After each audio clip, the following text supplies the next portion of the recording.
Replacing the battery in your intelligent key can be simple if you follow this procedure. First, see the owner's manual for the recommended battery before replacing. Next, release the lock knob and remove the mechanical key from the intelligent key. Place a cloth over a small flathead screwdriver and insert the tip into this slit.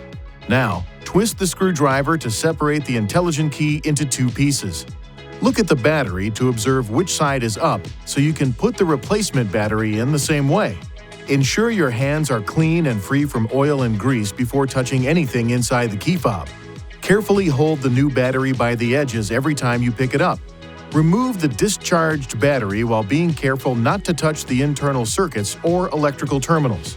Gently place the new battery into the intelligent key with the negative side oriented in the same direction you noted during removal. Align the tips of the two halves and then close the key fob by pushing along the edges. Lastly, operate the intelligent key to ensure it works properly. If you need assistance with replacement, it is recommended you visit an INFINITI retailer.